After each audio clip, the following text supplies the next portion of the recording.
Are you alright, mate, there? Are you sure? Come on, tell me. I'm not. I don't want to tell you. Come on. I mean, we're all friends here, so... There's only two of us.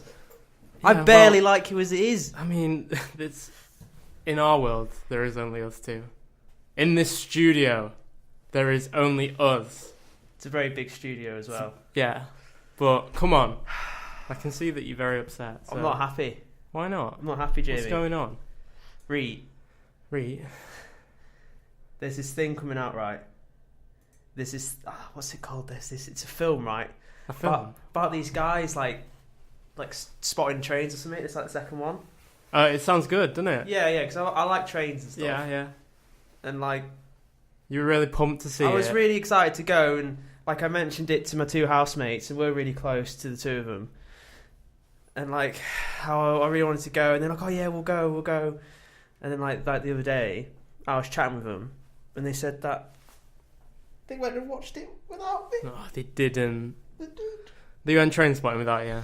They did. Didn't even tell me about it. Didn't invite me.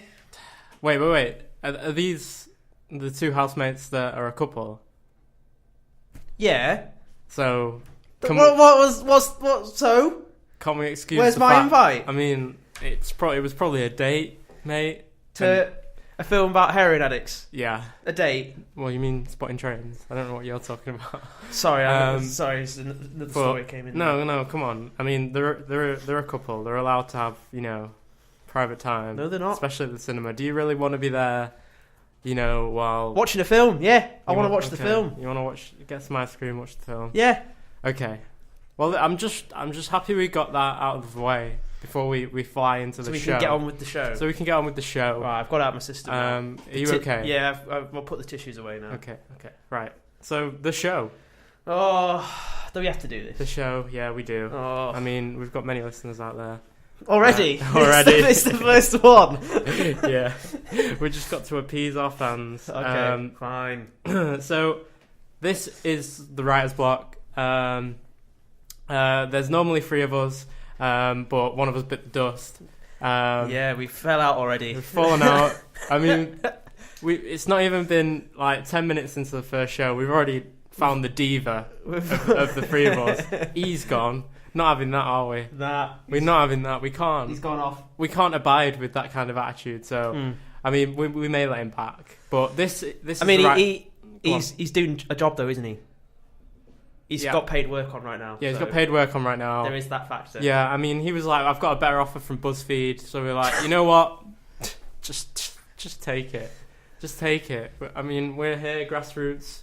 Start from the bottom. Now we're here. Yeah. Terrible. Still at the bottom. But yeah, this is the writer's block. For the third time, this is the writer's block. I think they know the title of the show, Jamie. Yeah, but what we all have in common is, well, we're all writers. We are all writers. We are all writers. Two of us are friends between the three of us. I'll let you all decide which two of us are the friends. It's not me. But yeah, what we're gonna do is, well, first of all, my name is Jamie Keogh. I'm joined by John Collins. No, that's Ben Pye. Oh no! That's the other guy, is John Collins. He might be here next week. We'll see. We'll see how we feel. Have his demands or... Yeah, whether we can meet his demands or not. But yeah, so that's Ben Pye there. Hello. He has the nerdy knowledge.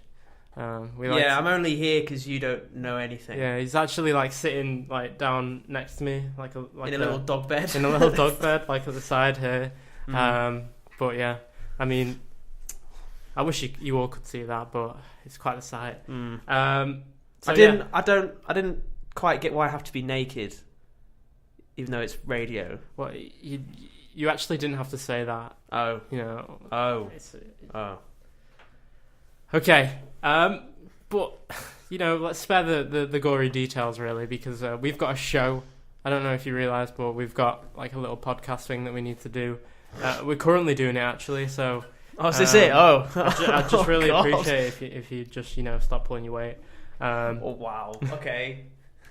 Let's just fly straight into it. I mean, this week, should we get into this? There's been a lot of entertainment news. Are we having a jingle? Do we have the opening jingle? I thought I'd be a bit different and play that at the end. All right. Yeah. Yeah. Okay. Yeah. Yeah.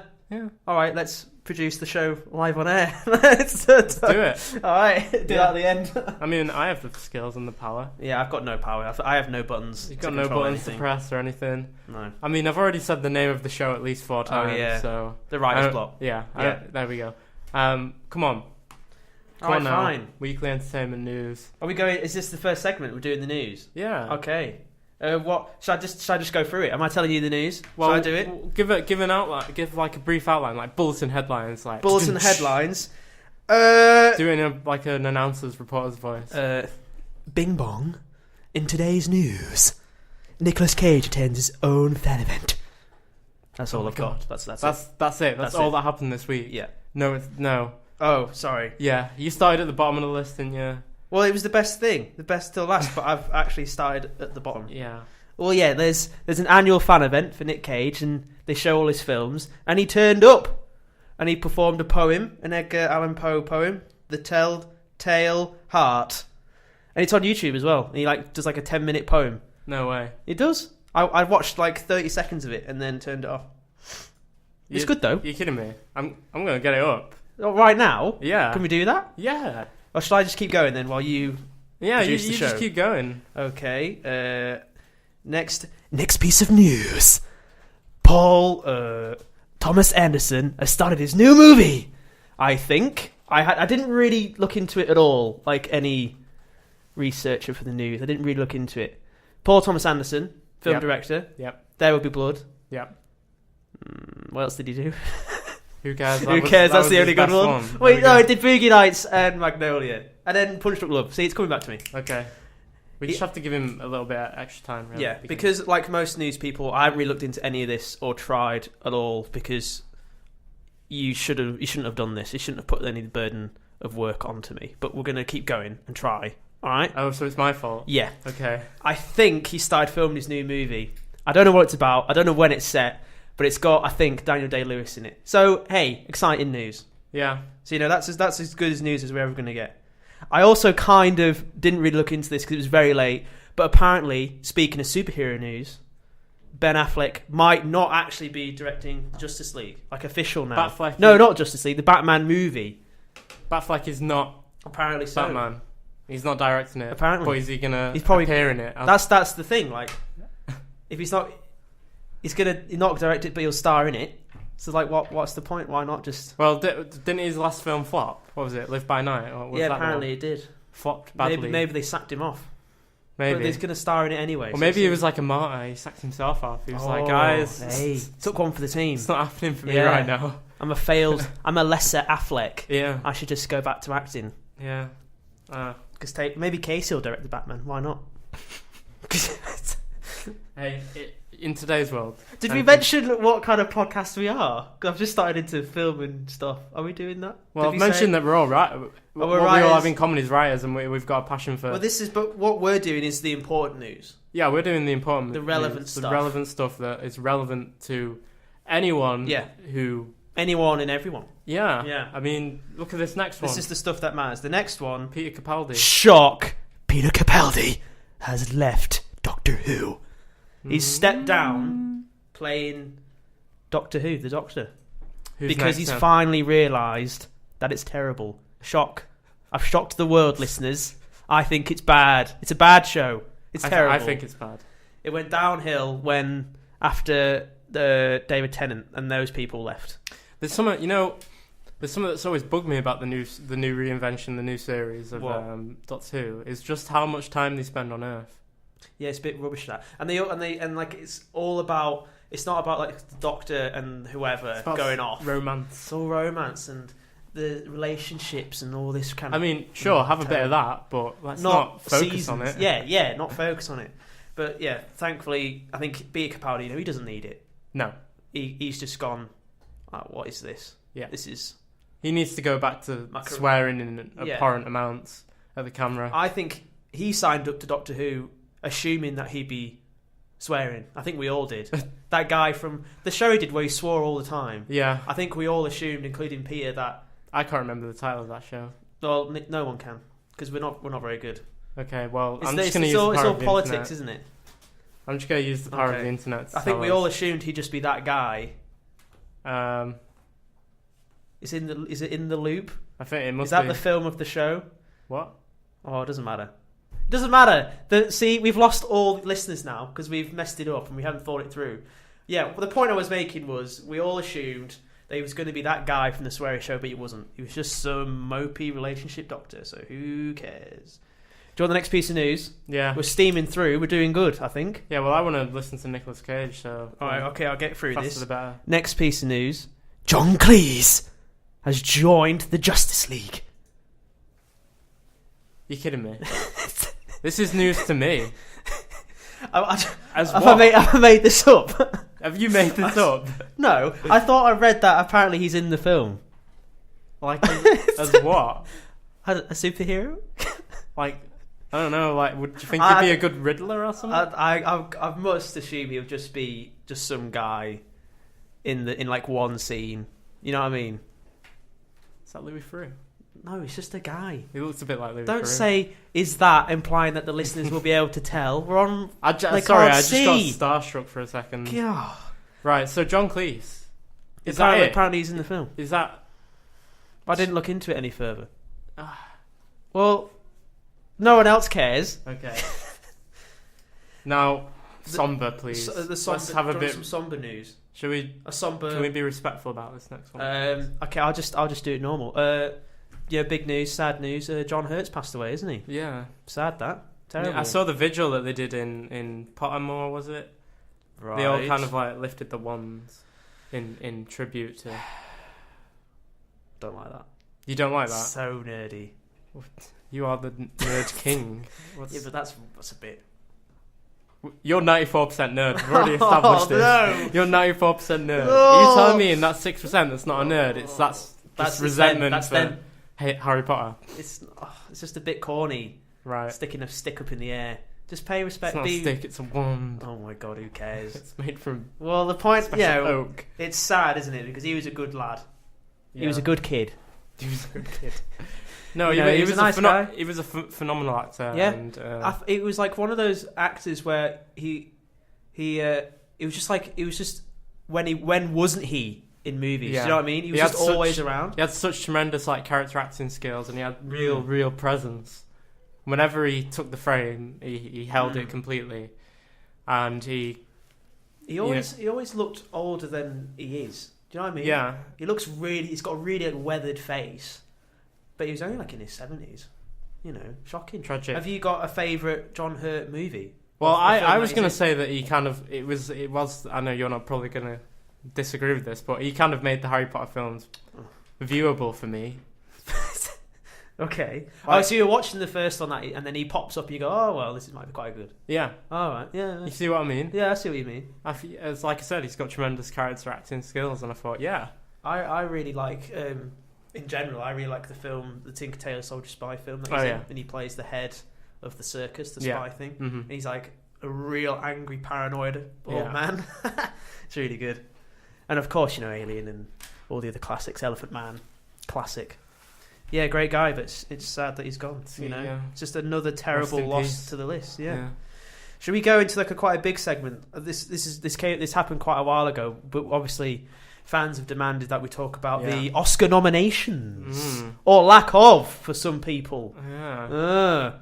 What do you think in general? Can you load up the categories and the list? Yeah, I can. Yeah. Can you do that for me, please? Yeah. I mean, it was La La Land's night, wasn't it? Really? It was La La Land. That's the thing to beat, isn't it? I mean, it's all theirs to lose, isn't it? Yeah. I mean, they equalled the record set by was it Titanic, wasn't it? Yeah. For 14 nominations. See, I think that it won't win like all of that. No. I think it may take some big stuff, and they're going to try and spread out the rest. So, La La Land is in Best Picture, Best Cinematography. It's got Best Actor, Best Costume Design, Best Score. It'll probably win Best Score. Yeah, I agree. Best Song, City of Stars. After you've done this, should we just go through them all and see? Audition. It's got 2 songs in Best Song. So after you've read out what it's been nominated for, should we go through every category and say what we think will win? Okay, yeah. Okay, so it's also in Best Sound Editing. I think it'll probably get that as well. Best Sound Mixing, it's in that one. Best production design, which Hail Caesar. We'll get best to original screenplay, La La Land. It's also in best film editing. Best actress, Emma Stone. It's just in like everything. Best director, Damien Chazelle. That's it. And that's it. So from the top, best picture. Let's go bottom up and do best picture last. All right. So what's the bottom?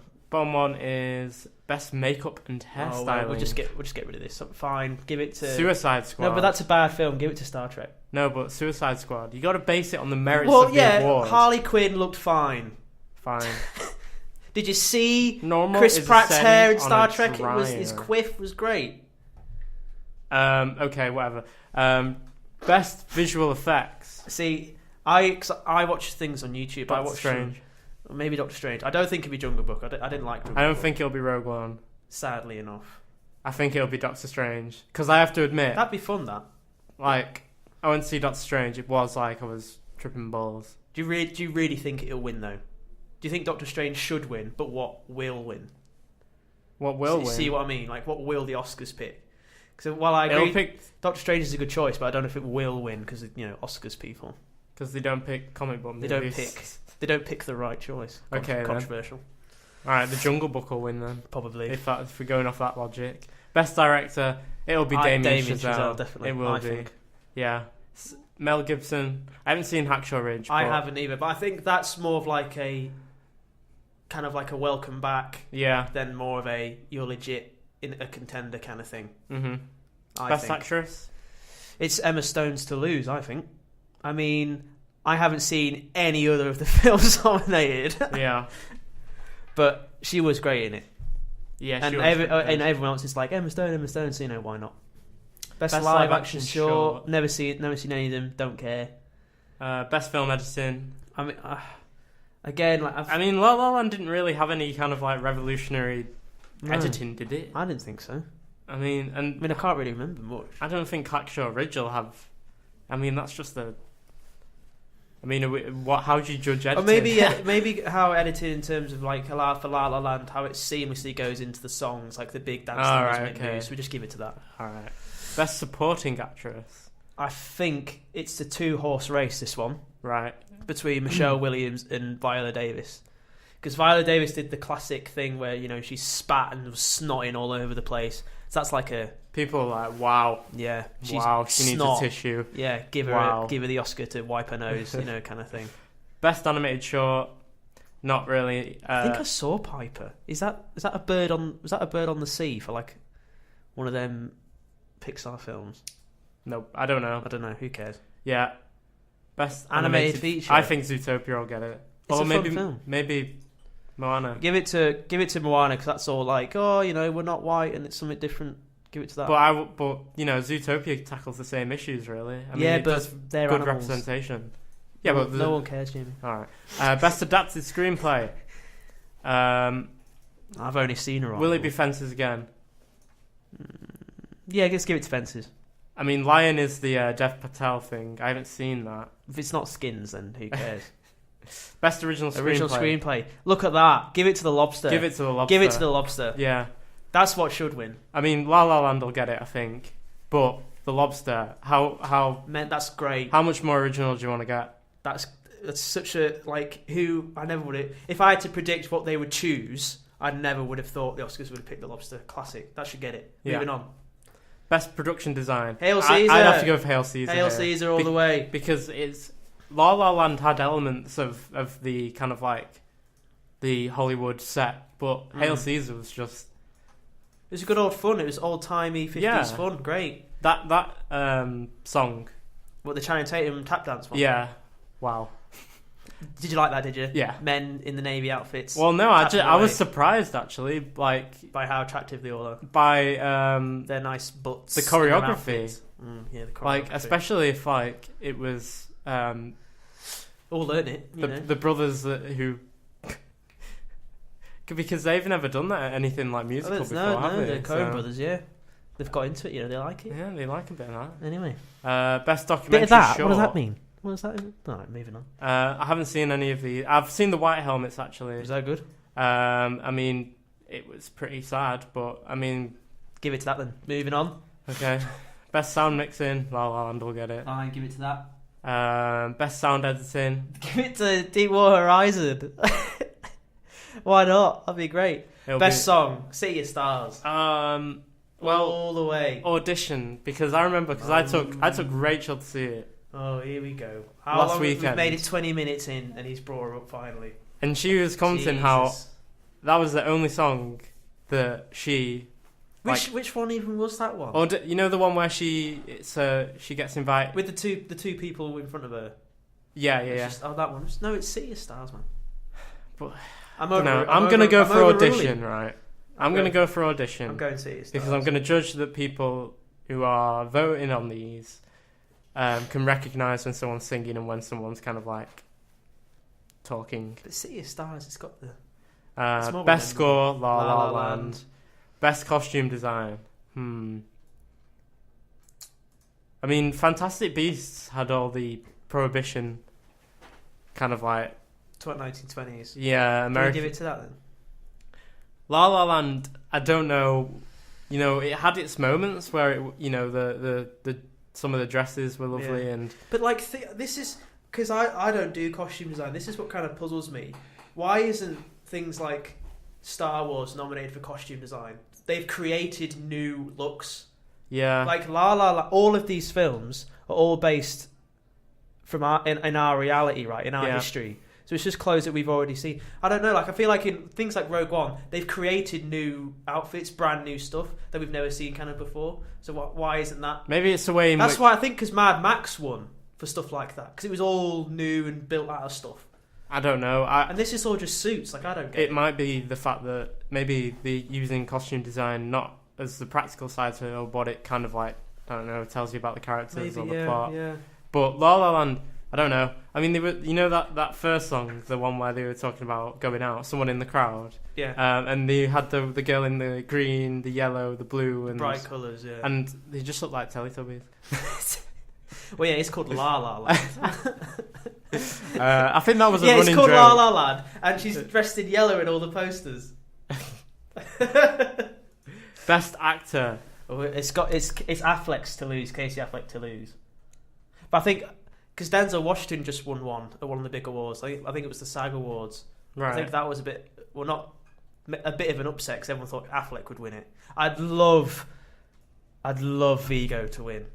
Is he still Viggo kicking Mortensen. around? Yeah, he's still making movies. Yeah, man. I'd love Vigo to win. Have you seen The Road?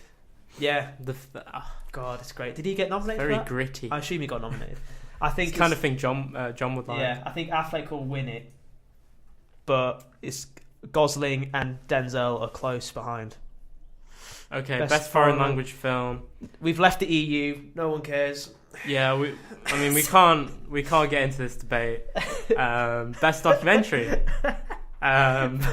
Wait, we're not saying that we should have left. Let's not get into any of that. I mean, I'm just gonna go straight to best supporting actor. I think just quickly, best documentary, maybe the OJ one, because that was a big thing.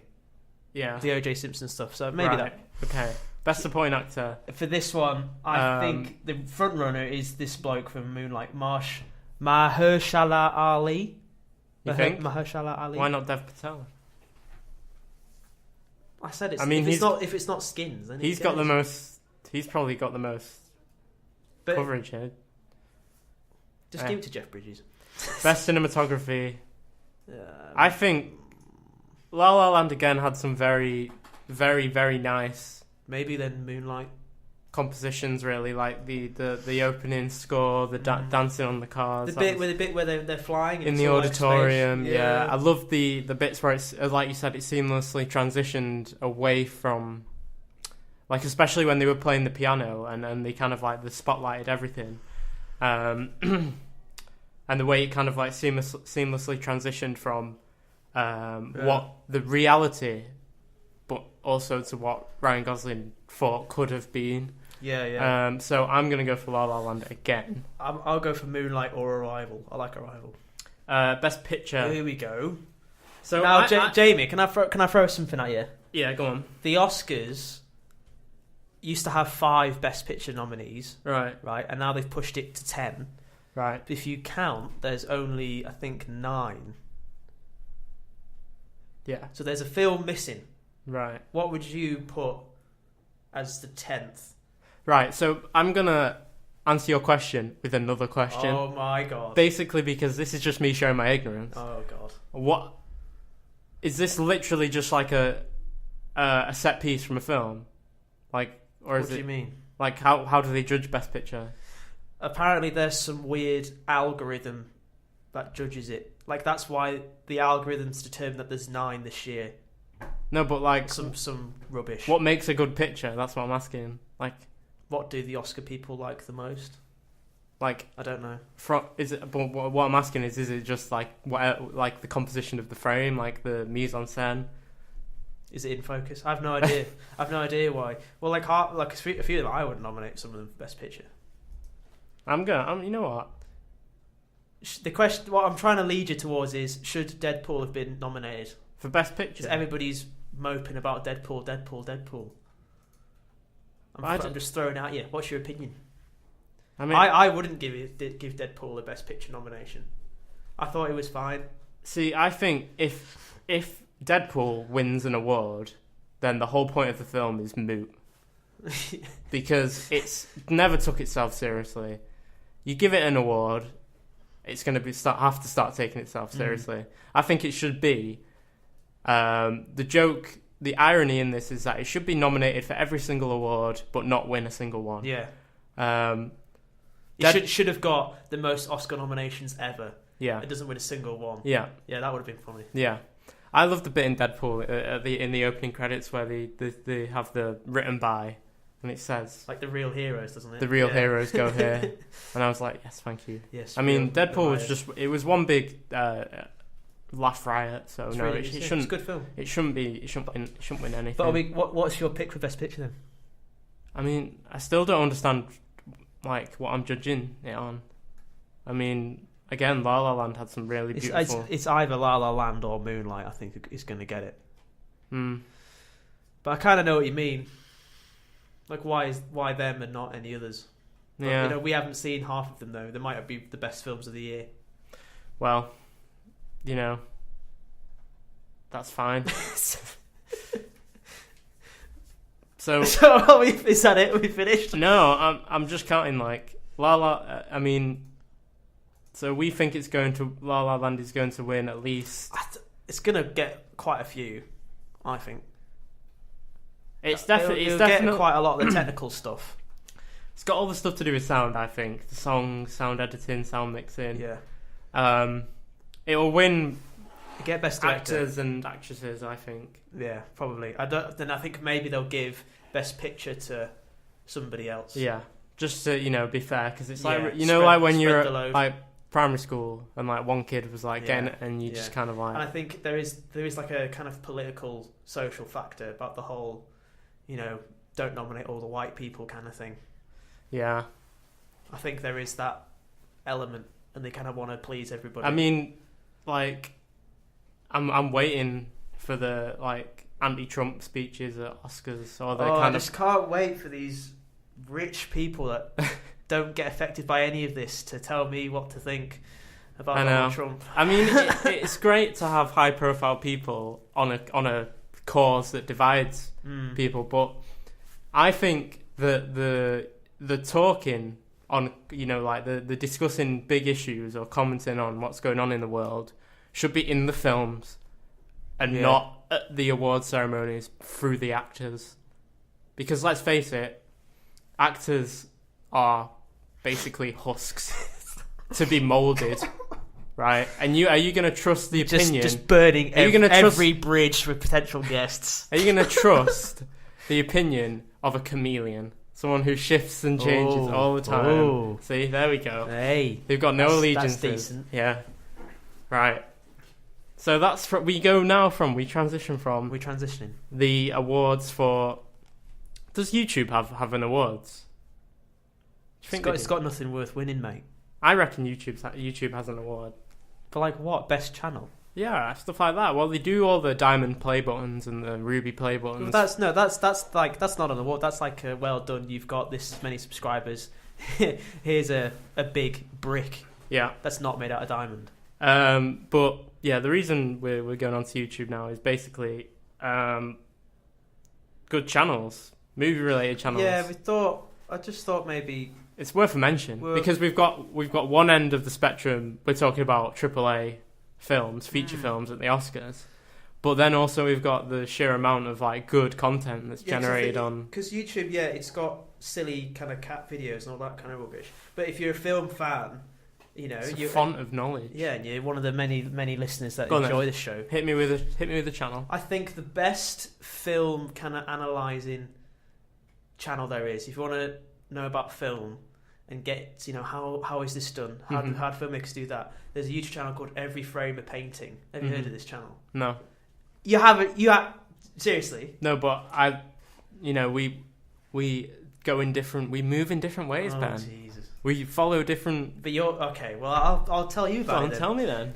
They take ages to upload because they spend ages working on these channels. Good. And they'll take like a topic, and they'll just in so much incredible detail go into it. So they did like a video on Jackie Chan and how he performs action comedy. Right. And how through the framing and the shots of the acting, how he does action comedy versus lesser modern American techniques. Mm-hmm. And it's like 10 minutes long. Like most of their videos are quite 10, 15 minutes long, and they're amazing. Like they did one about Edgar Wright and how he does visual comedy. Okay, good, yeah. And they did one about Drive, just on the framing. Right. And how that shows the characters and where they are in the film. Wicked, awesome stuff. If you want to know about film, how film's made, what does it mean? If you want to be a filmmaker, it's called Every Frame a Painting. Every Frame a Painting. Every Frame a Painting. I'd highly recommend that YouTube channel. You know what? I'd recommend Film Theory. Oh yeah.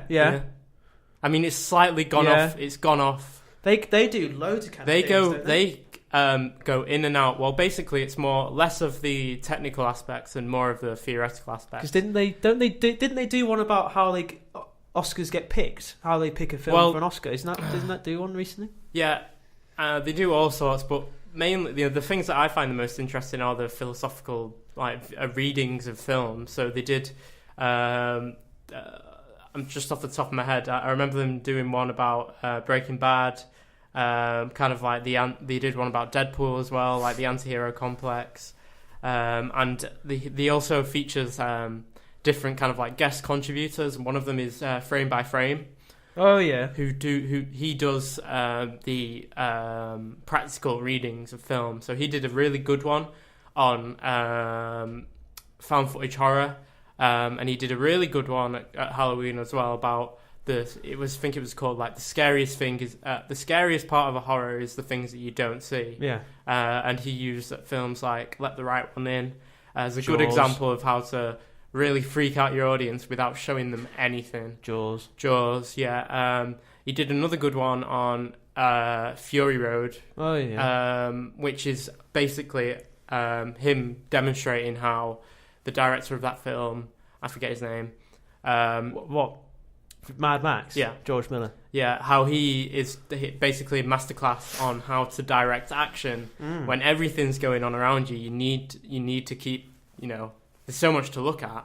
You need to direct the viewer where to look, and it's a masterclass on how that's done. And keep the story moving. And keep the story moving. So Film Theory, I mean, the main bulk of the show, in my opinion, it's gone slightly off boil.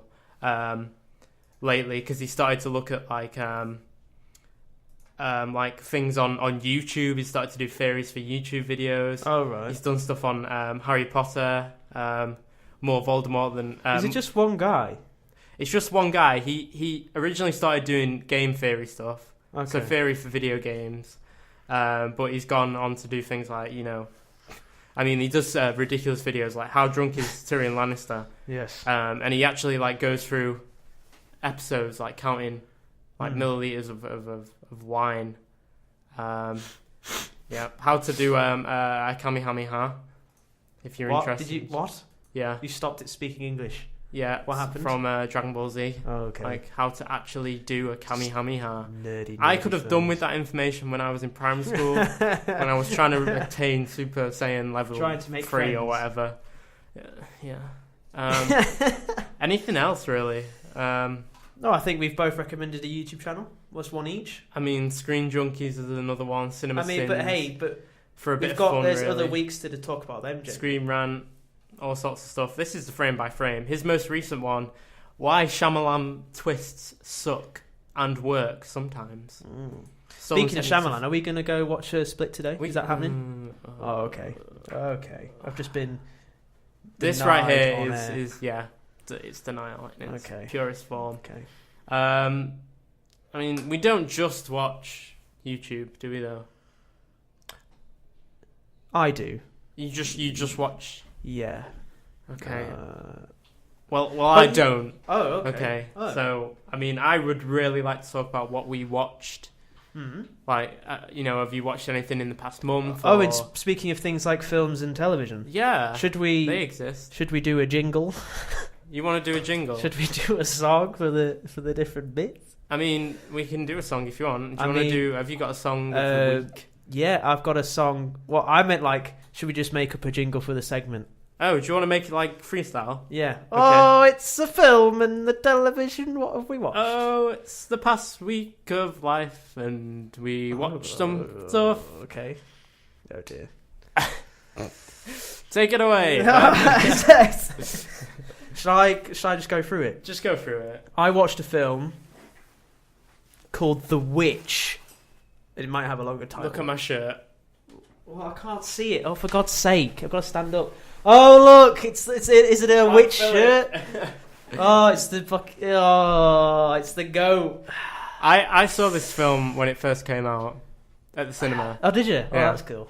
And I didn't like it. I mean, it had everything except payoff. It had Okay. It had really brilliant build up, Yeah. like really kind of like blood boiling tension, a really creepy atmosphere. I was just waiting for something to happen, and it never came. I kind of get what you mean. It never came. I'd say that's kind of. I'd say that's almost that the point? It's almost a benefit. is That that it meta? doesn't go too far mental. It stays fairly real in the world they've created and the rules they've set. But I found I was like a little bit bored in like at the hour mark. I was like, okay, yeah, the kids are possessed. Yeah. Oh yeah, it's about a family in the 1800s, pagan times, something like that. Not the 1800s. Real basic stuff. Yeah, so they've been banished from their kind of like community. local hamlet I think because community. it's something to do with religion, don't they? Yeah. Something like that. Something about not adhering to a certain Something like doctrine or something. And they get banished from their like communion thing, and they go live by themselves, and they just happen to live like next door to a witch. Yeah. or something, and the witch like possesses some of the children. There's like loads of kids, like 5 kids in the film, Mm-hmm. all from these 2 parents, and they get possessed by this witch, and it all goes wrong. But yes, I got a little bit bored in the hour mark. So yeah, some of the kids were possessed. I was like, okay, this is good, but like let's get something. But I found the last 20 minutes pretty gripping. Yeah, I mean, it just struggled. It worked. So I feel like they found something that really worked in the atmosphere that they built, and they thought, okay, let's just keep it going. But sometimes it's not exactly how it is. It is an essential of a horror film to have that kind of like that build up. Yeah, but it's also an essential to have a payoff, because imagine you're just like constantly on the edge of your seat. You do need some kind of reprieve from that. Yeah. All right. You need some kind of payoff. I like how we're not. Should we spoil the film? No, we shouldn't. No, we shouldn't. But this isn't a spoil. I like how they show the witch and stuff like 5 minutes into the film. Yeah, they get right into it. Oh, I remember that, doing something pretty horrific. Really sets the tone. There is some horrific stuff going on. It really sets the tone for the film. And yeah, I mean, so I give it out of 5. Are we going to rate? I mean, does anyone care? How many witches out of 5 would you give that? How many witches out of 5? Yeah, 3 witches and like a half witch, like a dwarf witch. So like, okay, three witches and a dwarf witch. Yeah. Okay. 3.5. I'd give it three 3 witches and a goat. Oh yeah, Yeah, a black goat. a black goat. Yeah. Okay, decent. Yeah, I mean, I went to see. I'd recommend it. Yeah, I'd recommend it too. But you know what I wouldn't recommend doing with going with your then girlfriend of about a week and a half and going to see The Witch. I wouldn't recommend doing that. It's not a date film. It's not a date film. But especially in a relationship. But I never said that I was smart. So No, I never said that I was smart. Should we crack on? Yeah, go on. I'm going to talk about a Netflix series that I watched. I managed to get through. I scraped through it. The Netflix series, the series of Fortunate Events. Okay. With Neil Patrick Harris taking over. Yeah. The reins from Jim Carrey as Count Olaf. And how many episodes? It's 8 episodes, about, 40 odd to an hour an episode. Mm-hmm. I It's mean, fine. I read the books when I was a kid. I loved the series of Unfortunate Events. Right. Did you ever read the book? No. I watched the film. I enjoyed the film. Did you like the books? Were phenomenal. Like I remember there was an entire page of I think it was like a character just kept saying. Just a guy going. A character was asked a question that he didn't know the answer to, Right. and there was just an entire page of. If that's not the definition of like filler, it's stretching out a story. I don't know what is. Oh god, I've got to fill a page. I'll just put like get in the last few words of the essay. You try to finish an essay and you just put in, I love it very bigly. It's really great. That kind of stuff.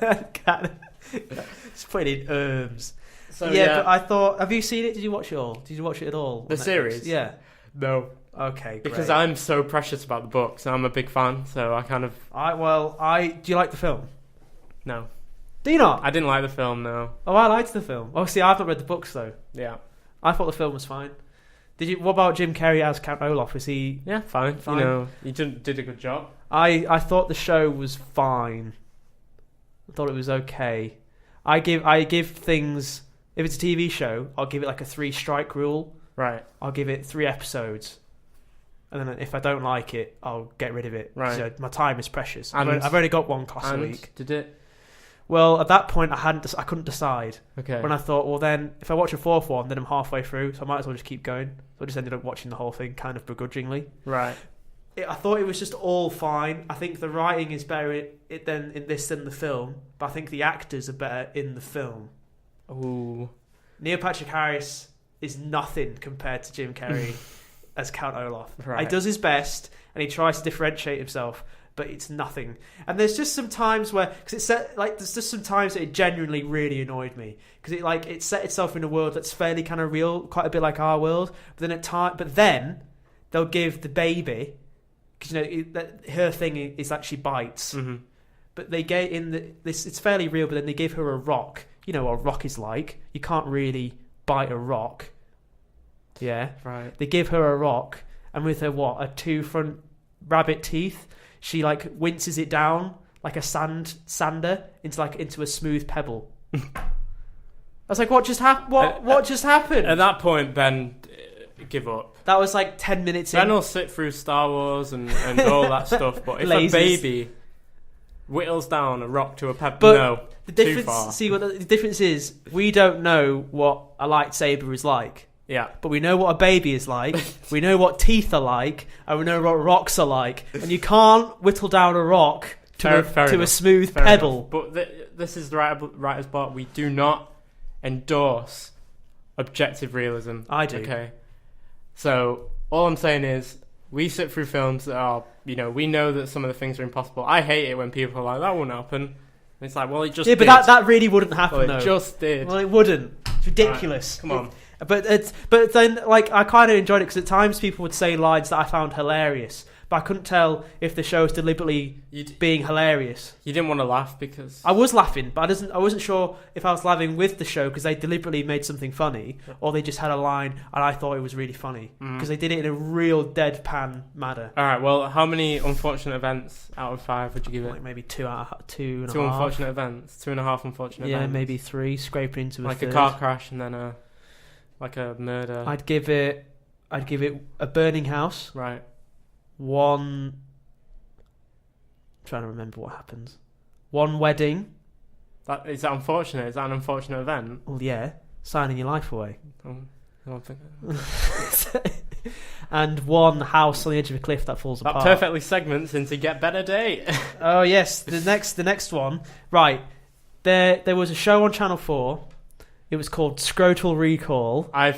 Yeah. Right. Yeah. And it's the best name ever. And I saw it, and I saw that title. I was like, "What? That's amazing! What's that?" Yeah. And it's a show about this lad.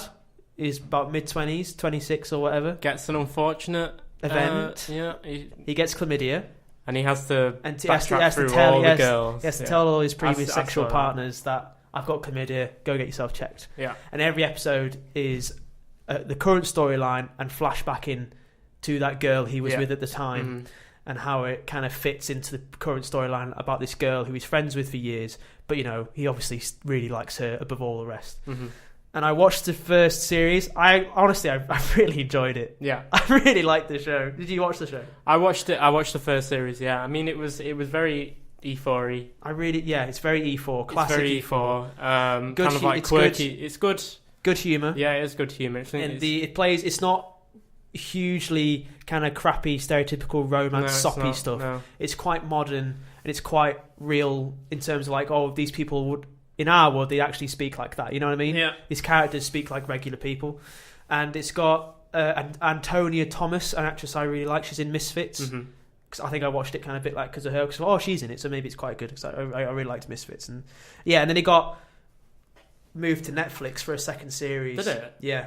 And they changed the title. Oh. They changed the title from Scrotal Recall to Love Sick. So, and that's a very kind of like boardroom title. A very American, safe. People sitting there in suits are like, you know what? It's the same thing. Yeah. Love Sick, Scrotal Recall, same thing. Yeah. So that's what, if you see that on Netflix, that's what that is. And the second series, I binged that in a day because it's only 20 minutes an episode. And it was really good. I really enjoyed it. Right. How many series, STDs out of 5? I'll just quickly. The first series is 6 episodes. Second series is 8. Okay. I'd honestly give it like 4.5 chlamydias out of 5. Wow. I really liked the show. It played to my heart. It's almost full chlamydia. Yeah, lots of chlamydia. So I really enjoyed it. Okay. Moving on. I've watched a couple more movies. Yeah. Okay. You're blanking me. What? You gave me no sign to move on. Okay, am I going? I mean, you do what you want, mate. You look quite tired. Well, there's an actor I really like, a young actor called Jack O'Connell. Yeah. Have you heard of him?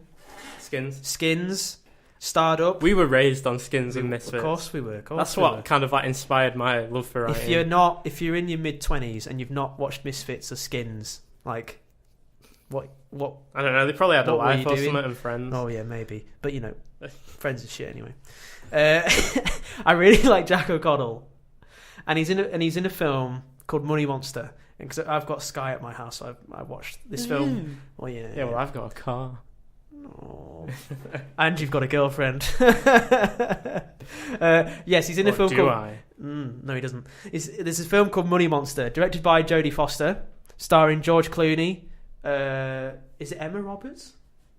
Oh, I know Is this that her film. name? Have I invented that name? Julia Roberts. Yeah, there you go. That's it. Yeah, have you mixed up Emma Thompson and Julia Roberts into some kind of like zombie kind of like Frankenstein old like stalwart British actor? Yeah, sorry. Actress. Julia Roberts and Jack O'Connell, and it's like George Clooney plays those like American TV economy kind of show like guys. a stock kind of like broker, but like a presenter. Yeah, I know. I've seen this film. Oh, have you? And Jack O'Connell kind of plays like a money terrorist, doesn't he? He's an American lad, and he has no money left because he lost it to the bigwigs, and he hijacks this show live on air. Is it all like down with the bourgeoisie, up with the? It's kind of just like you bankers have lost all my money. Where's my money? Right. Kind of thing. It's like I describe it as like it's a solid 90s type thriller.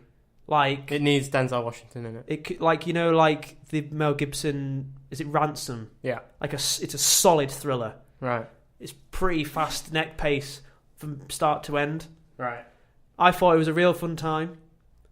A good kind of just enjoy it. Solid film. You know what you're getting, and it's good. You know what I mean? I enjoyed it.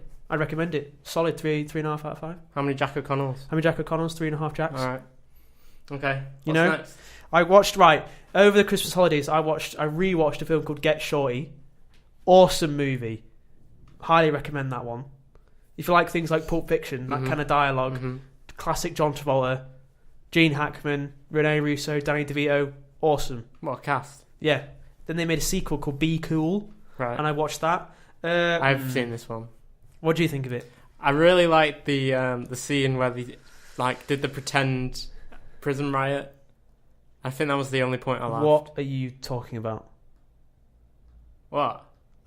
There's a scene in it where they pretend there's a prison riot, don't they? No. I think I'm Am I thinking right? of Get Hard. Yeah. Yeah. Be Cool is the sequel 10 years later. Right.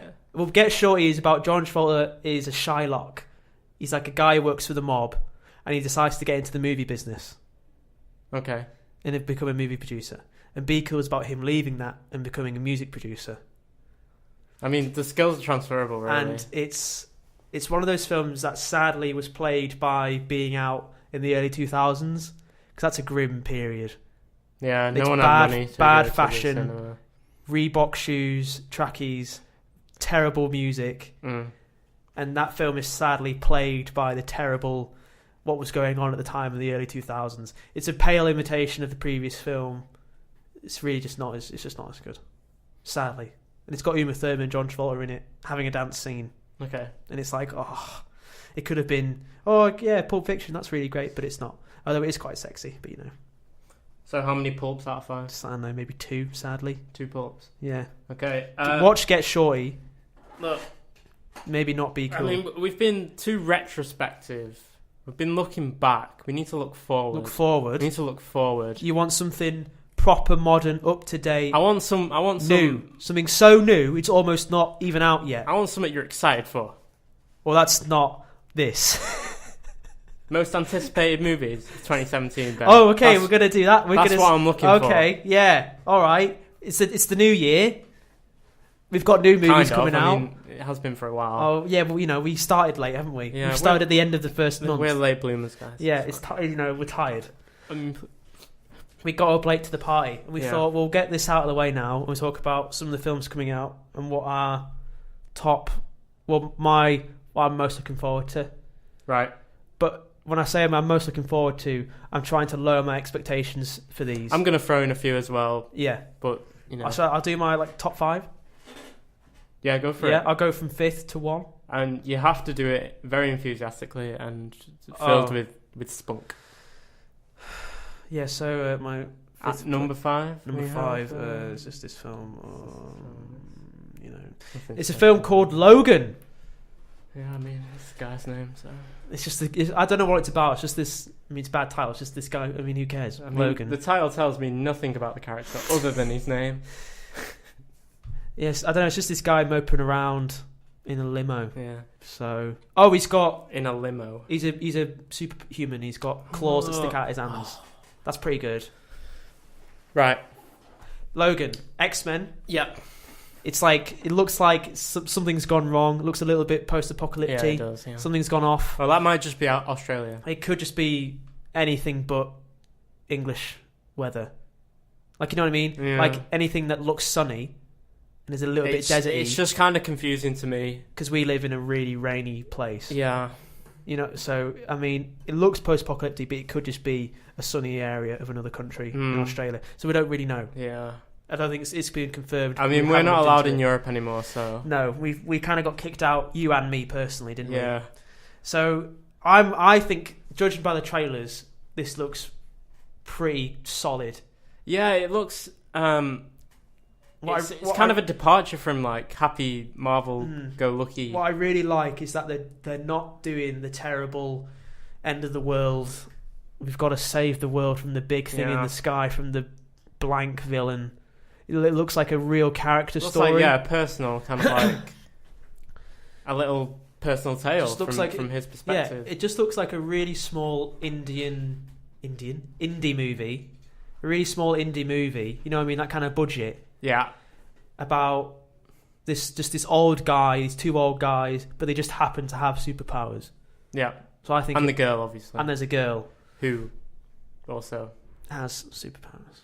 So yeah, it very much looks like we're gonna see Wolverine or Logan in a very different role. Yeah, more of a, as a, you know, kind of like toning down on that kind of like primal aggression. Yeah, and it's well, America, it's rated R. So it's probably maybe a 15 or maybe an 18. So there's swearing and blood in it. Yeah, but there's a focus on kind of like the patriarchal side of it, like the fatherhood kind of thing, and I mean, it looks like it's going to be a father-daughter story. Yeah, it's him and the little girl. Yeah, I mean that sometimes works. I mean we've kind of like maybe bashed on something when it's tried to maybe humanize a character. Like I think Doctor Who tried to do that. Yeah, tried to humanize the Doctor, but he's an alien. But they did it in the wrong way. Yeah. They did it through romance, but you know, why don't they do it through his actions? And that can be fantastical. Yeah, and this it looks really solid, I think.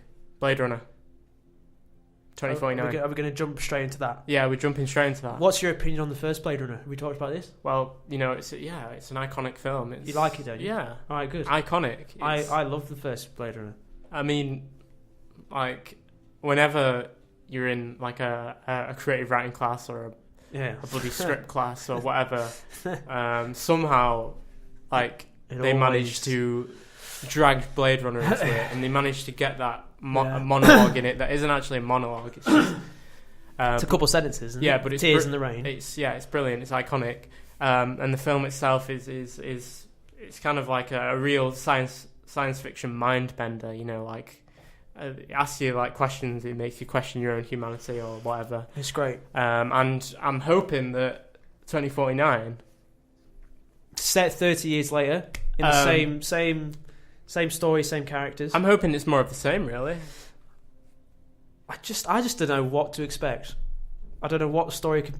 I think it's going to be around the Harrison Ford character, and definitely they're going to send someone after him because. I think they think he's. What I gather, I think Ryan Gosling's in the film. Yeah. Directed by Denis Villeneuve. He's a solid director. Previous films include Arrival, great film. Yeah. Prisoners, really great film. Arrival got a few nominations. Did for Oscars, yeah. And Sicario, really good film. So this guy, he's French, and he's made some really solid, great films. Arrival was a really solid science fiction. If you want to see Denis like. This is my audition for Blade Runner. Watch Arrival. Yeah. You know what I mean? He can make a sci-fi film all about the characters. Yeah. So I think Blade Runner's in really good hands there. And cinematography is by Roger Deakins. Basically, the best films of the last 30 years, he did the cinematography for. So it's going to look great. And produced by Ridley Scott, who directed the first film. Mm-hmm. So he's got some hand in it. And Harrison Ford has said yes to it after all these years. But he has done some not so good films, so maybe Harrison Ford saying yes isn't a great sign. But Ryan Gosling saying yes, I think that is a good sign, because I think Ryan Gosling, he's very picky on his films. Mm-hmm. If you go through his filmography, he hasn't done loads. You know what I mean? He does maybe once a year, something like that. But I think he's done like 3. But he did The Nice Guys and La La Land, then this. Yeah. So he's been really pushing himself. Wow. Doing different genres. So I think him saying yes to it, I think is also a good sign. They're right. I think Ryan Gosling is a Blade Runner. I think that's what Harrison Ford's job was. Mm. I think he's a new Blade Runner, and I think he needs the help of Deckard, who is Harrison Ford's character, for something. I don't know what though. Yeah. Because the first one, why you need to track him down. Yeah, because the first one's really simple. It's just Harrison Ford tracking down some rogue replicants. Yeah, rogue, androids. Yeah. So I'm not. I don't know if it's going to be more of the same, but I'm excited, and I'm petrified. I'm so nervous because that's just one of the films where you don't want it to get a sequel to or remade to. You know what I mean? Mm-hmm. Just leave Blade Runner alone. But if they do it right, and it's in the best hands I think it could possibly be in. Well, to be honest, we look forward to reviewing it on this show. If we make it that far, we will. Oh, okay, good. I've signed a yeah. Have you with BuzzFeed? Oh, okay, got a contract with BuzzFeed. So, okay, sorry. I want to talk about Dunkirk Okay. because I love history. I'm a bit of a history nerd. Oh, are you? Yeah, I studied history all the way up until coming here. Did to you? University, yeah. I did it to GCSE. No, I did A level. Oh God. Yeah. But I hated it. Did you? I hated A level Okay. history. That explains something. That was. It wasn't the history itself. It was other factors. Yeah. So A level history kind of like focused more on the politics and stuff, but military history. Love military I history. love World War II. Dunkirk mainly. Coming out in July of this year. I'm hoping. Summer movie. Christopher Nolan.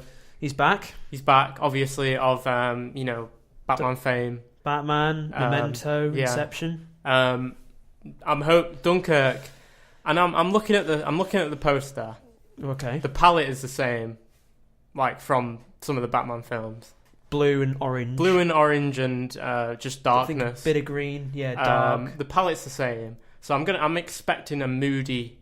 I mean, obviously, it was one of the most catastrophic. Like, it was the linchpin of the Second World War. Let's not get into spoilers again. We don't want to ruin it for anyone who doesn't know history. If Dunkirk wasn't pulled off, then that would have been it. Okay. But I'm hoping again, like with all good films, I'm hoping for a character story. Yeah. I'm It's about these people, but there just happens to be a war going on, kind of thing. Hinted through the trailers, I'm expecting an ensemble piece, kind of like a Band of Brothers style of thing. All right, yeah, because it's got a wicked good cast. It's got Harry Styles in it. Okay, hasn't it? Yes, it does. But it's got Tom Hardy, Cillian Murphy, Mark Rylance, just won an Oscar. Yeah, Kenneth Branagh, James Darcy. I like him. He's in loads of stuff. I like him. Yeah, I'm just hoping that they don't. I did say I am a history nerd, but I'm hoping they don't get bogged down because wars are so complicated, battles are so complicated. Right. I hope they just tell a really personal story because, and again, I don't want to spoil like the film by talking about the history, but the Battle of Dunkirk was also an emotional investment for civilians as well who had to come across to basically help. But again, I'm getting into spoilers here, so I'm hoping that we've got a very personal story here because it was a personal battle for us here in this country. What I like, it's a bit of like a Chris Nolan has kind of gone back to sort of the basics, and he did Interstellar, which for me, while I liked the film, it went really like far left sci-fi. It went a little bit mental. I think he's kind of gone, okay, let's pull back a bit. Let's do something a bit simpler. Let's really make a solid story where I can really show off my directing chops. So I think he's going to do a really good job here. And I'm excited for the film. And Tom Hardy in the Spitfire. Can't go wrong. Can I talk about a film? Yeah, I know you like Ben Wheatley. Yes. If you don't know, there is a fantastic British director called Ben Wheatley, got the same name. High Rise. He did films including High Rise, Did you do Kill List, A Field in England, Down Terrace is his first film. You may not have heard these films. They're very small budget. But High Rise is his biggest film. Yeah, today, yeah. In terms of budget and cast and things like that and release. But he is a fantastic British film director. And all of his films are great, very layered. Lots to think about. Requires multiple watch viewings. His films, and he's doing a new film. Free Fire. It's called Free Fire. A lot of his films are really dark and not very funny, or if they have got humor. Feels like the potential. He did Sightseers as well. That was quite a big one. Yeah, Sightseers is really funny. He did a comedy, but this one is like an action comedy. I saw because they released a trailer. The perfect description of this film is Reservoir Dogs meets The Nice Guys. There you go. It's basically set in the 70s. Say no more. Set in the 70s. There's two gangs doing an arms deal for some guns. It turns out to be the wrong guns they asked for, and a shootout ensues. And that's about it. I mean, it's a film 4 production as well. Production. I'm quite proud in saying that this country, especially Film 4, has some really good The British film industry productions. There's so much. I love a good British film. A nice. Have you seen Local Hero? Yeah. Wicked stuff. I love that film. We love Film 4 films. Have you seen Gregory's Girl? No. All right. Well, that's a really good film, Gregory's Girl. We'll talk about that another time. Okay. I mean, I'll have to catch up with it. So, I mean, I'm just looking at the list of. But Free Fire, it's Got a great cast as well. Cillian Murphy, again, Peaky Yeah. Blinders, he's in that. Sharlto Copley is in it, from District 9, South African guy, in Elysium as well. Brie Larson, just won an Oscar for Room, she's in it. Oh, God. What a departure for her. Armie Hammer, he's in, what was he in? The Man from U.N.C.L.E. He's in Social Network. He was going to play Batman, but that fell through. He was in a George Miller Justice League movie. Can you imagine that, Mad Max, but with superheroes? Yeah. It would have been good. And it's a great... They've watched the trailer. I'd say just watch the trailer from Studio Canal and avoid anything else. Right, just go straight to the source. Yeah, if anything, maybe don't watch the trailer. It's just one of those great films where it looks like the less the better. It's only a 90-minute looking like... Ben Whitty does small, quick films, 90 minutes. It looks really, really good. It's straight up my alley, this movie. And now we've got to talk about the big one. The Justice League. No, Star Wars. Oh, not Justice League. No. I'm worried. I'll just quickly on Justice League. I hope it's good. I'm a big fan of the Justice League as a kid, but it probably won't be good. It'll be fine. Moving on. Well, actually, no. Can we just take back a little bit to talk about another DC film? Okay. The Flash. Yeah. Which got... didn't take them back to the drawing board? They sacked the writer. They've had 3 directors come and go. The guys that did Jump Street in the Lego movie, Lord and Miller, who are doing the Han Solo film, they wrote a script for The Flash and were going to do it, but left for Han Solo. And now The Flash apparently is getting a page 1 rewrite. Yeah. That doesn't mean they're going to rewrite the first page. That means they're going scrap it and start reset. Again. Full begin. Which I think, you know what, it's probably for the best. We should have talked about this in the news, but I didn't plan ahead that well. Okay. To be honest, I think that's for the best, really, because I think DC need a new approach. And they need to pump the brakes and just slow down a bit. Yeah. In general, I think. They were supposed to start filming in January for The Flash. Happened? So, yeah, they're a bit behind. Yeah. But yeah, I think they need to stop and make sure they get it right, and then do the best film they can possibly make. I think. I agree. Should we talk about Star Wars? This low budget movie that I don't know, it's going to get a limited release. I mean, I don't know what it's about. I don't think it just doesn't really have the star power for me. It just doesn't have that kind of pull. It's the title. It's not got that curb appeal that you look for when you think, oh yeah, it's going to be good. When now we're talking about Star Wars. Jamie hates Star Wars. I don't. I love Star Wars. I love Star Wars. We're big fans, aren't we? Yeah, we're big fans. We're nerds. And this will be on everyone's most anticipated list. Definitely, it'll be on everyone's bated breath. I really enjoyed The Force Awakens. I love the characters. I'm just very eager to see, the next chapter and what these characters get up to. I'm just so excited to see what Luke Skywalker, Mark Hamill, has been doing for the past 30 years and what's going to happen to him in the film. And because of the recent stuff with Carrie Fisher, I'm very eager to see what they're going to do with Princess Leia and how they're going to handle her, and whether they will. I think what they should do with her character is just kind of have her ride off into the sunset, don't kill her off. So that's really depressing, because she's actually passed away sadly, and then you kill her off. It's a bit like, oh Jesus. Just have her disappear into the galaxy where she can be immortalized. Exactly, and then you can have just constant books and stuff written about her. You know what I mean? Yeah. You can just have the character live on forever. Because I have a strong worry that Luke will die, but he'll be a ghost. You know what I mean? I think Luke will get it.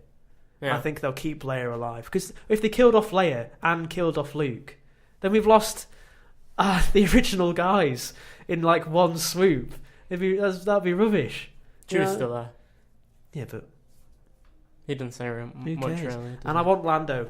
I want Billy D back in the movies, please. Yeah. If that could be arranged. Donald Glover. No, Billy D. No, Donald Glover. No. Donald Glover's great, but he ain't no Billy D. I want him to do the soundtrack as well. No. But there's not really much we can say about The Last Jedi without just making stuff up. Yeah. And speculating. Non-facts. I think we'll just leave that there for now. I think, and when more facts are released, we'll be on it. Yeah, well, we'll keep the we're current. Yeah, BuzzFeed, straight to the source. Yeah, I do just think quickly that I think Ryan Johnson's a really good director, and I think he makes really good character-based films. Okay. I think he's a solid choice. Well, I think it'd be interesting, and I hope that the film doesn't do a rehash of things we've already seen. Well, if you're listening, Mr. Johnson, you've got Ben's endorsement. Yeah. You've got Ben Pye's endorsement. Yeah.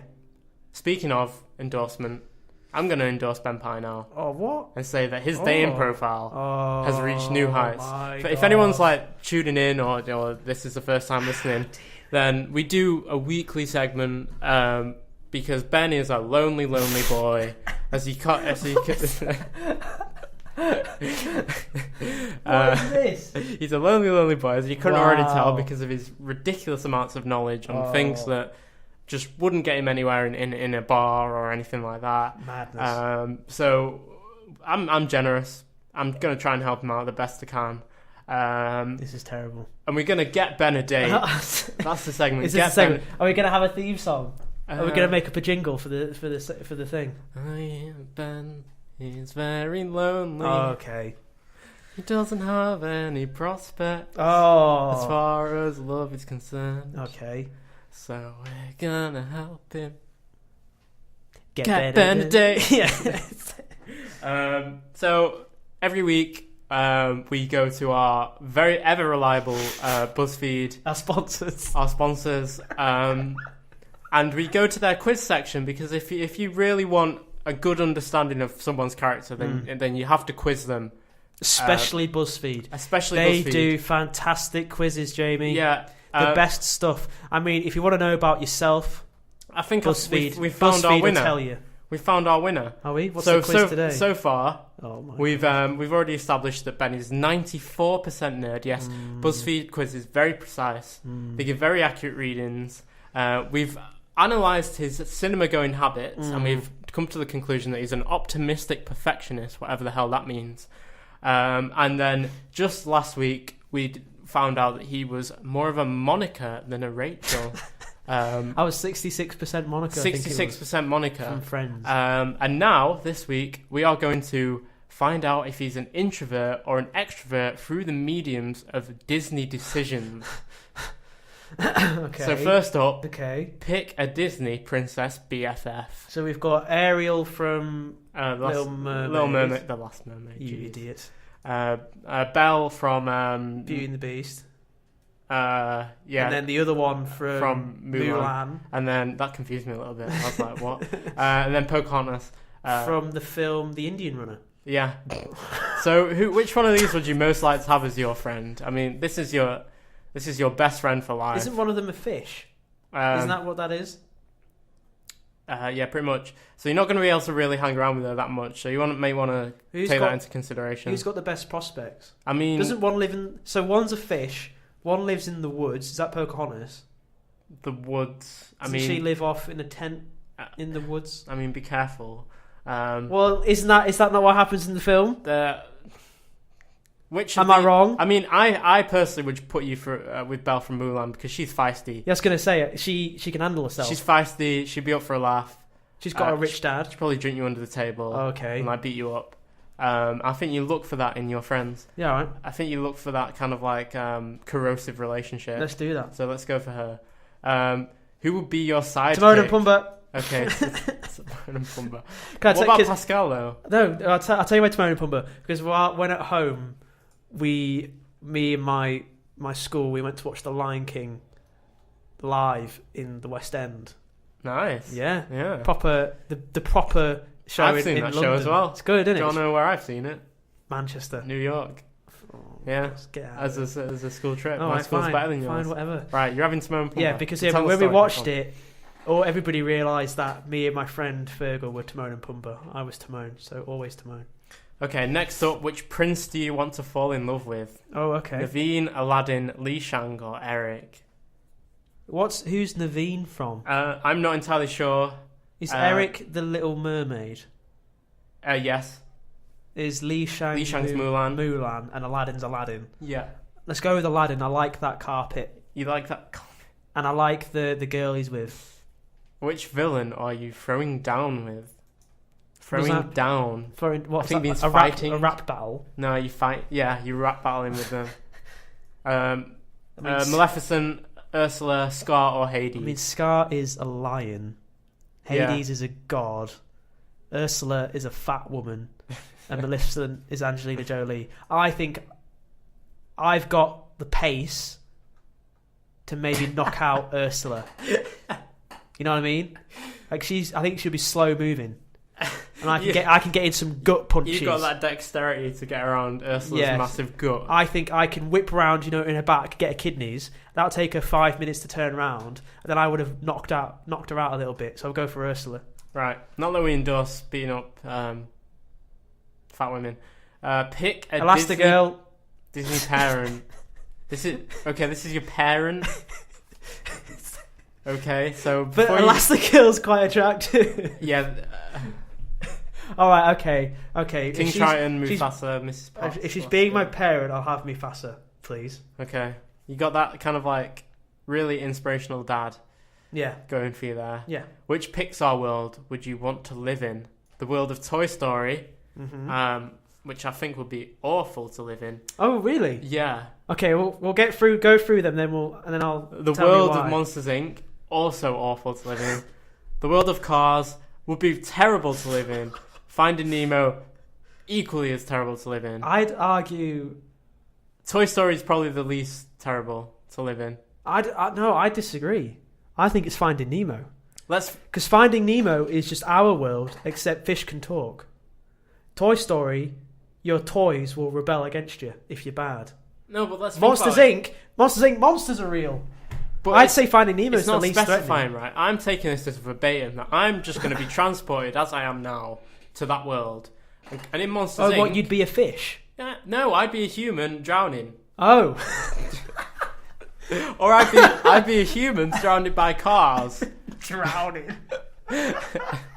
So in Toy Story, you'd fall into like a pit of ravenous toys that kill you. No, I'd be like ravaged by depression because my only friends are toys, and I can't build meaningful relationships with toys.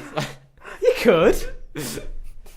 could, but Toy Story would be good because if you could, does that mean in Toy Story's logic, if you bought the toy of who's got a good personality, that's a toy. The dinosaur. No. Okay. No. If you had the toy of Han Solo, does that mean you can be friends with Han Solo? Because he'll have his personality, surely. I mean, I guess. I'd go for Toy Story. All right, you go for Toy Story. Yeah, but I think in realistic, it'd probably have to be Finding Nemo because that's just our world. Except God. Fish can talk. Pick a Disney theme song. I know which one I'm picking. Okay. Well, let's go through them. 1-to-1. Don't know what that is. You've Got a Friend in Me. That one. Let It Go. Never. How far I'll go. No, not even heard it. You Got a Friend in Me. Yep. Right, you're an extrovert. I could have told you that at the beginning. Yeah, I mean, I think everyone already knows that. As soon as you open your mouth, everyone knew that they were in for a headache. Oh, okay. So you're the type of character to save the day and have a happily ever after. Oh. No villain, not even Maleficent, can stop your outgoing personality. She can't bring you down. Well, there we go, ladies. So, we now know that Ben is an extrovert. We will add that to his OkCupid profiles and his Tinder profiles. So if you are interested in snagging this feisty man, then please. For the sake of the show, I signed up to another dating thing. Oh yes, okay. It's called Badoo, BADOO. Yeah, it's not that good. I hope you've been putting in accurate representations of yourself. I've just put in what we've discussed, that the 94% nerd, optimistic perfectionist, extrovert, and then 66% Monica. Okay. Should I tell you if I've made any progress? Yeah, go on then. I haven't checked OkCupid though. If anything's happened. Okay, we need to do that. Should I tell you about if anything's happened on Tinder? Yeah, go ahead. I've got 4 matches. No. Yeah. No way. Yeah. Look. Wow. Yeah. But none of them have spoken to you. No. So, it's a start. I mean, we're getting there. And then I got I think 2 on Badoo. Okay. Isn't Badoo the one that works with people you walk past? I don't know. Or is that? I don't know. Yeah, and one sent me a message. Oh, really? Yeah. And it wasn't a bot? On Badoo. Well, it just says, hey. Oh, no. So I mean, who knows? Yeah. I mean, I look on her profile. She looks like an actual person, but I mean, who knows? So yeah, hey, starting. It's getting somewhere. It's if you're interested, shall I describe what I look like? It's not a good idea though. No. Should we get the height one out of the way? Yeah, I think he's little. I'm really small. He's wee. Like it's a bit like it's a bit jarring when you first meet him. It's like, God. Yeah, you've got to find me first, haven't you?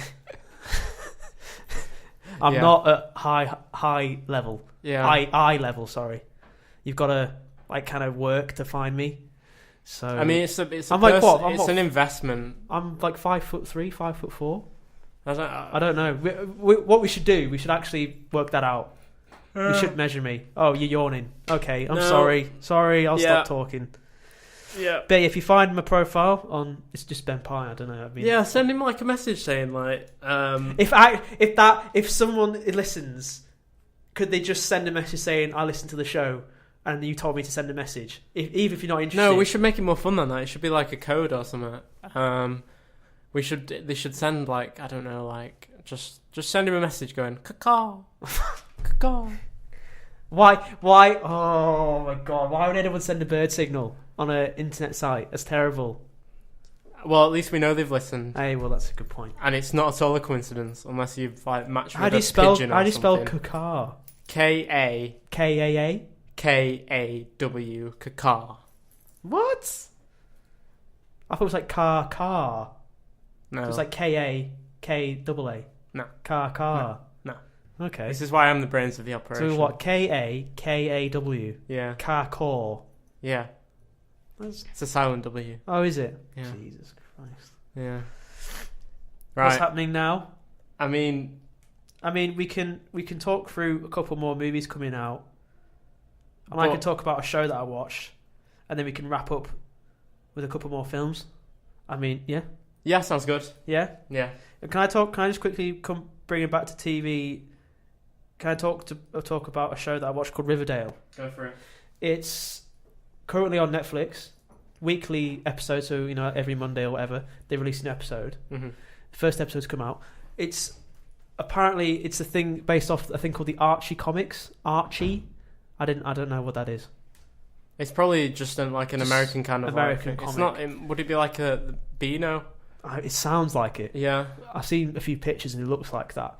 Apparently, that's not what the show is at all. They've like totally turned it, and they've basically put American soap opera into Twin Peaks. It's literally an American soap opera, sappy rubbish, in the mountains of Twin Peaks. Mm-hmm. Which I don't know. It's a little bit. For me, it hasn't really got much of its own identity because it's so much like Twin Peaks, and it's so much like a American soap opera. What's this dialogue that you've? I just wanted to read out to back up my point. Can I play girl? And Okay. you play boy. I just wanted to back up my points to read out some of this. Okay. Real This is an extract from. This is no one cares. This is the end of the episode, right? So Archie, played by me.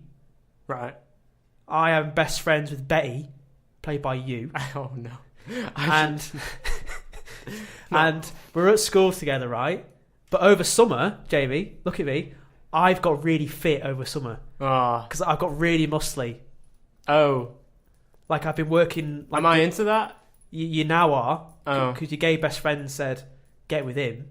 I've got really muscly over the summer, right? But Jamie, yeah, a new girl has come to school. Oh no. Yeah, called Veronica, I think. What's with these names? I don't know. Betty and Veronica. Yeah, man. And she's kind of being friends with us, right? You and me. Mm-hmm. Betty and Archie, we're friends with her. And we go to a party, like the beginning of the year American ball, that kind of crap. And throughout the episode, you and me have nearly been getting together. Oh. But then at the after party at somebody's house, we played the game where you have to go into a cupboard and kiss somebody for 7 minutes or something. What is it, that like 7 minutes in heaven? Yeah. And it was set up by this girl who's really mean to us. She's like the nasty one. She's the enemy. And me and Veronica have got to go in the cupboard, and you don't like that because you fancy me. and Veronica knows that you fancy me. Yeah. Mm. But while in the cupboard, I kissed Veronica, and you knew that, Betty, and you left the party, and so I've run to your house to try and explain myself. Okay. Even though we weren't together, I have to explain myself as though I cheated on you. Okay. So what happens is, in the episode, he turns up to a house, like she's got a driveway, right? And, like, I watched it back, like all the windows are closed and the blinds are shut. He gets to the house, like quite 10 feet away from the door, and she opens the door. So she's clearly been, like, looking out. Waiting for him to turn up. So she opens the door and she steps out, and they kind of meet in the middle. And off we go with this interesting dialogue. Are you ready? So you're Betty. I'm not going to ask what you did with Veronica at Cheryl's, but I'm asking you now, right now, if you love me, Archie, or even like me. Of course I love you, Betty. But I can't give you the answer you want. Why? You're so perfect. I've never been good enough for you. I'll never be good enough for you. And that's when Betty goes back into the house and leaves him.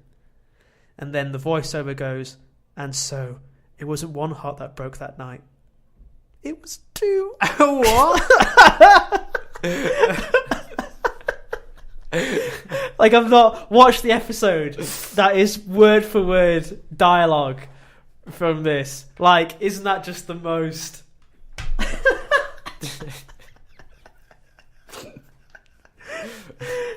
Like, it's just so... Like, come on, guys. You can try harder than this. Like, you're so perfect. I've never been good enough for you. So, come on.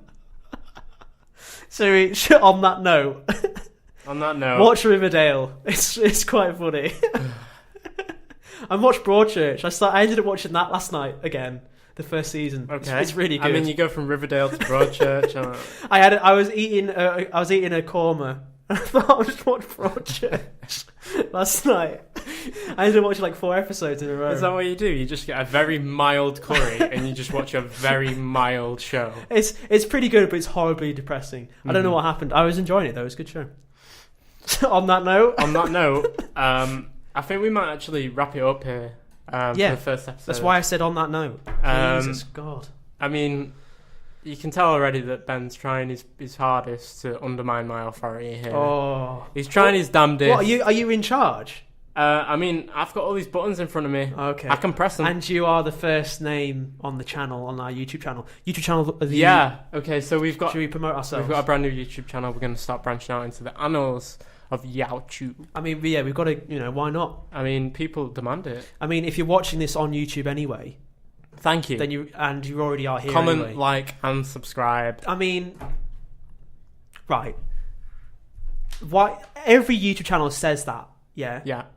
But do we have to? Do they have to say that? Like, well, don't people know? There was a big debate about this. What was there? About YouTube changed the algorithms for what comes up first when you search something. They changed it from views.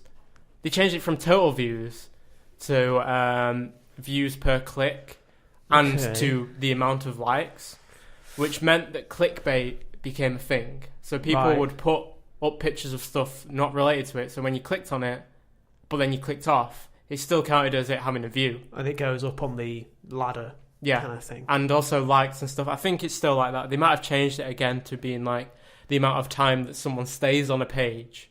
Right. But I can't remember, but there was a big debate about it. And lots of the big YouTubers who spend a lot of time making content, put, like you said, like every frame is a painting, I think it was called, they would suffer because people would click on that and stay on it. Right.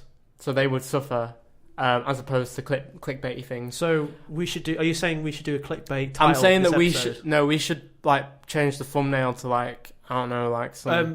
boobs. Boobs. And bums. Boobs and bums. And have a misleading title. And then just have an hour-long podcast. 10 things you thought you couldn't live without, or... Yeah, and then it's picture of boobs, but it's an hour and a half long of us talking. And it was, it's something like, I didn't know I could ever survive this until now. Yeah. And it's, I mean, BuzzFeed demands it. I think if you've made it this far in, you're gonna subscribe, aren't you? Yeah, I mean, sure. Come I on. mean, we've been talking for an hour and a half. Surely, unless they've just been like laughing and like.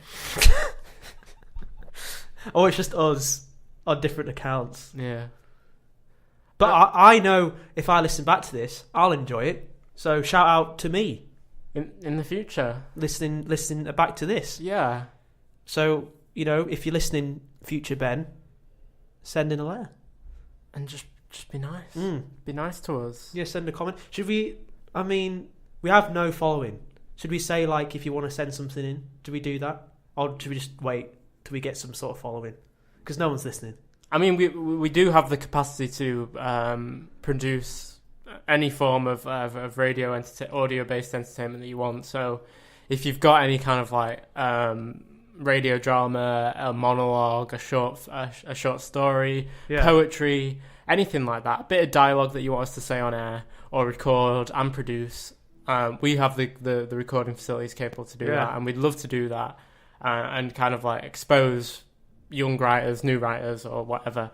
So if you want to do that, we'll get that made for them. We do have an email address. It's prwritersblock@gmail.com. So send your stuff to that, and we'll make it. So just send the script to us, preferably in BBC radio format. You can get that format from bbcwritersroom.com. They have all the formats on there. Is there like a 5 to 10 minutes kind of thing you want it to long? As long as it fits the format, it can be as long as it wants. I'd say max 20 minutes. Max 20 minutes. It's gonna be radio. I really like the sound of my own voice, so as much as I can talk I don't as like possible, your voice. The better, really. But yeah, I mean, this has been the Writer's Block. I've been Jamie. It's been great. I haven't been John Collins. It's been fine. Yeah, average. I mean, John should be here next week, so you get to meet him. He's a fun guy. But yeah. Are we done? Should we sign off? Are we going? I mean, have you got anything at all? I think we did all right. I'm looking forward to next week. We've got some new stuff coming along, some new segments that we haven't done today that you've clearly forgotten about, but we'll do it next week. I think it went well for a first episode. Yeah. Have we got a jingle ready to go to sign us off? I mean, I really just need to play us out with the song, really, because... Have we not... What about the Writer's Block jingle that we had? I mean, yeah, we can play that. We should play that because this is the show. Are you sure? And that saves copyright, doesn't it? If we're going to go on YouTube and stuff. Yeah, all right. All right. Well, I've been Jamie. I've been Ben. And here you go.